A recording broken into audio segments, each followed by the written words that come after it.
Media बंधुओं, जैसा कि ये विदित है कि देश में सर्व समाज के हित एवं कल्याण हेतु सर्वजन हिताय व सर्वजन सुखाय एवं देश के निर्माण के पवित्र उद्देश्यों के लिए परम पूज्य बाबा साहब डॉक्टर भीमराव अंबेडकर ने अपने आजीवन अथक संघर्षों के अनुभवों के आधार पर भारत को जो हर मामले में मानवतावादी बेहतरीन संविधान दिया है, तो उसका केंद्र में रही सत्ता के दौरान पहले कांग्रेस पार्टी ने और अब उसके बाद पिछले कुछ वर्षों से सत्ता में बीजेपी के नेतृत्व में चल रही एनडीए की सरकार के लोगों ने भी देश के करोड़ों देशवासियों के लिए व्यापक जन व देश हित में कभी भी इस पर अपनी पूरी ईमानदारी व निष्ठा से अमल नहीं किया है, बल्कि इन दोनों ही पार्टियों ने तथा इनके समर्थकों ने भी ज्यादातर अपनी अपनी पार्टी की विचारधारा, सिद्धांतों एवं अपने राजनीतिक स्वार्थ के तहत संविधान में समय समय पर काफी गैर जरूरी परिवर्तन भी कर दिए हैं, जिसकी देश में एकमात्र अम्बेडकरवादी बीएसपी पार्टी कड़े शब्दों में निंदा करती है, क्योंकि देश के बहुजनों में से खासकर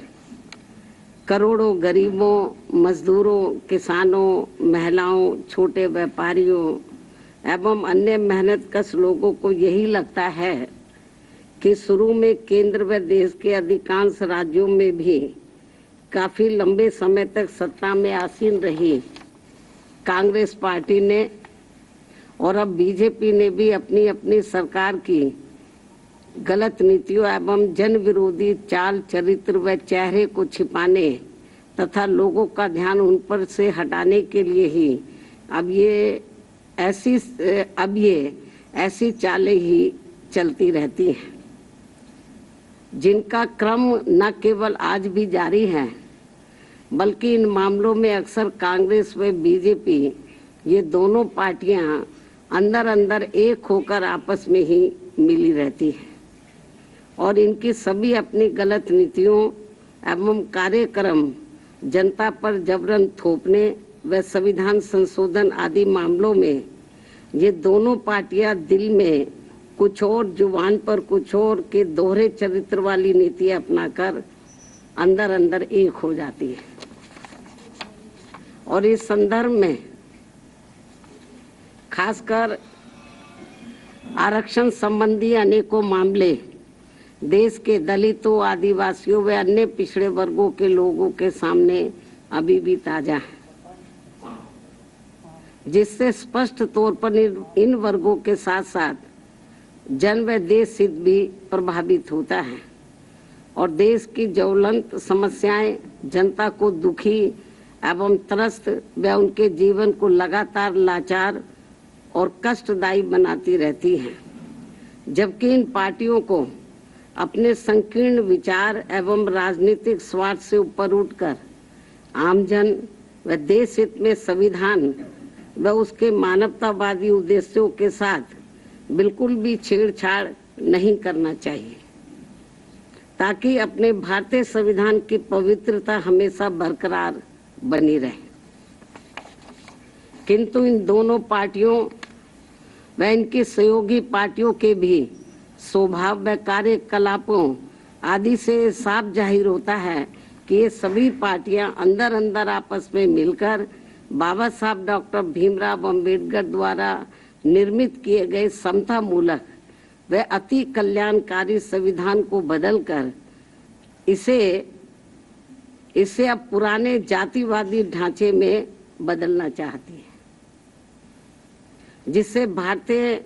मानवतावादी जनमानस व हमारी पार्टी कतई भी बर्दाश्त करने वाली नहीं है। वैसे भी भारतीय संविधान व उसकी उद्देशिका में जिन भी शब्दों का इस्तेमाल किया गया है वे देश की आत्मा को तृप्त करती हैं और जिन्हें काफी सूझबूझ, लंबे व गहरे सोच विचार के बाद ही देश में लागू किया गया है। और अब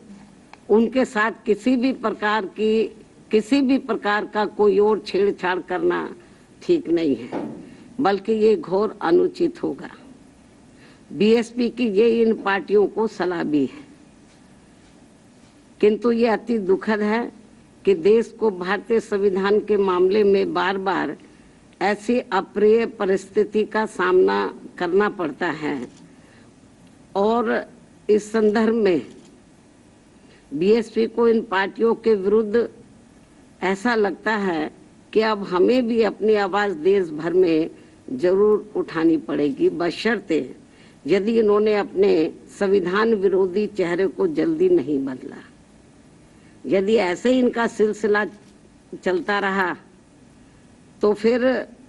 जो दबे कुचले लोग हैं इस देश के, वीकर सेक्शन के लोग हैं, खास तौर से जिनको भारतीय संविधान के तहत कुछ आगे बढ़ने का मौका मिला है, तो फिर उनको जरूर आगे आना होगा। इसके अलावा यहाँ मैं ये भी कहना चाहूंगी कि देश के कई राज्यों में आए दिन भाषा के नाम पर की जा रही राजनीति भी कोई ठीक नहीं है, जबकि संविधान की मूल भावना के अनुसार सभी भाषाओं को सम्मान देना जरूरी है। भाषा को लेकर बुद्धिजीवियों के बीच बहस होना तो कोई बुरी बात नहीं है, लेकिन इस मामले में सरकारों व पार्टियों के बीच किसी भी प्रकार का टकराव होना देश व जनहित में ठीक नहीं है। साथ ही वोटर लिस्ट में भी सुधार को लेकर जो किस्म किस्म की भ्रामक बातें कही जा रही हैं,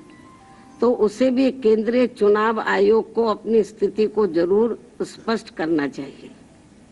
और सभी राजनीतिक पार्टियों को विश्वास में लेकर इस कार्य को पूरा किया जाना चाहिए, ताकि इस अभियान का सही मुख्य लक्ष्य हासिल हो सके। जहां तक पिछले कुछ समय से देश में कई धार्मिक कार्यक्रमों को लेकर जो जातीय उन्माद, टकराव व हिंसा की स्थिति पैदा की जा रही है तथा कहीं जातिवादी मानसिकता के तहत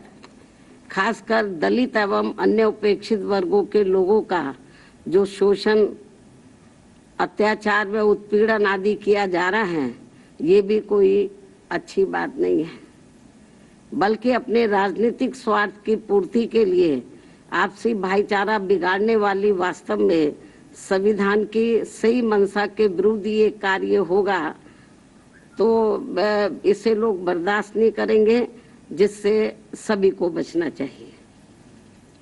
साथ ही बंगाल सहित पूरे देश में अब कहीं पर भी हमारी महिलाएं पूरे तौर से सुरक्षित नहीं हैं, ये भी बड़ी चिंता की बात है। इस मामले में भी केंद्र व सभी राज्य सरकारों को जरूर ध्यान देना चाहिए। इसके साथ साथ देश में बीच बीच में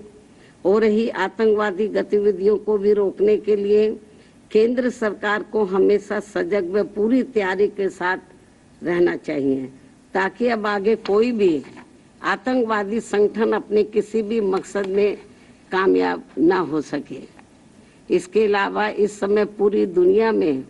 जो कुछ चल रहा है, तो उस पर भी केंद्र सरकार को अपनी पैनी नजर रखनी चाहिए और इस मामले में कोई भी फैसला लेने से पहले यदि केंद्र की सरकार विपक्ष को भी गुट फेद में ले लेती है तो ये बेहतर होगा। इन्हीं जरूरी खास मुद्दों के साथ ही अब मैं अपनी पार्टी की गतिविधियों के बारे में भी ये कहना चाहूंगी कि इस वर्ष सन 2025 के शुरू होते ही हमारी पार्टी ने पूरे देश में पार्टी संगठन की समीक्षा करने के साथ साथ इस दौरान सभी स्तर की कमेटियों के गठन करने की तरफ भी विशेष ध्यान दिया है। और इस संबंध में मैंने इस वर्ष 29 जनवरी को दिल्ली पार्टी केंद्र कार्यालय में और 2 मार्च को लखनऊ पार्टी प्रदेश कार्यालय में तथा पिछले महीने दिनांक 18 मई को पुणे दिल्ली में पार्टी की ऑल इंडिया की बैठक बुलाई थी, जिसमें उन्हें जरूरी दिशा निर्देश भी दिए गए, जिसकी काफी कुछ जानकारी मीडिया बंधुओं को भी मेरे ट्वीट पर, प्रेस नोट आदि के जरिए मिलती रही है, जिन्हें मैं यहाँ फिर से दोहराना नहीं चाहती हूँ। इतना ही नहीं बल्कि इस मामले में यूपी व उत्तराखंड स्टेट की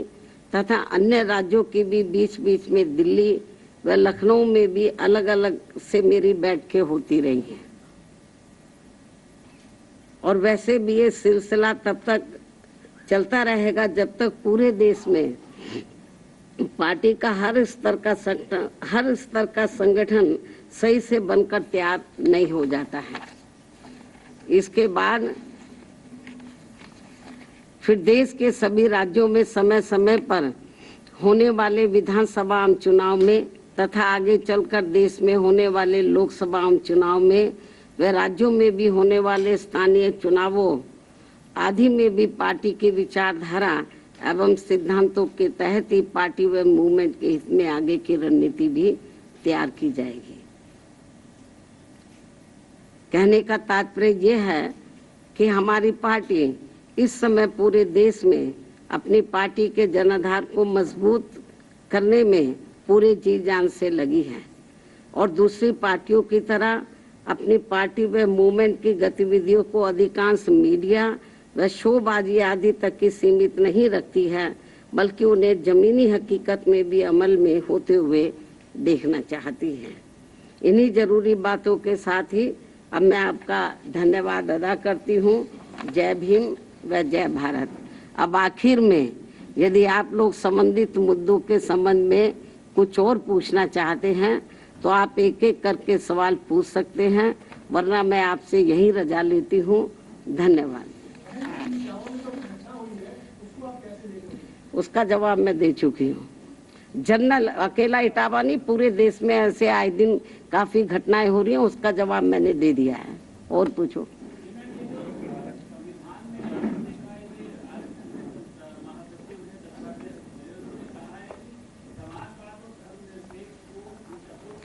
इस संबंध में मैंने ये कहा है कि भारतीय संविधान की जो मूल भावना उद्देश्य है, जो भी कुछ प्रस्तावना में जो भी कुछ अंकित किया गया है, दर्शाया गया है, उसको ध्यान में, उसके साथ कोई छेड़छाड़ नहीं होना चाहिए। अब आरएसएस के लोग क्या कहते हैं, बीजेपी वाले लोग क्या कहते हैं, कांग्रेस के लोग क्या कहते हैं, मुझे उसके बारे में कुछ नहीं कहना। लेकिन भारतीय संविधान के साथ यदि किसी भी प्रकार का किसी छेड़छाड़ किया जाएगा उन भारतीय संविधान के उद्देश्यों के साथ, तो हमारी पार्टी चुप नहीं बैठेगी। हमारी पार्टी इसके विरोध में मैदान में जरूर सड़कों पर उतरेगी। अभी हम सब इनके ऊपर पैनी नजर रखे हुए हैं।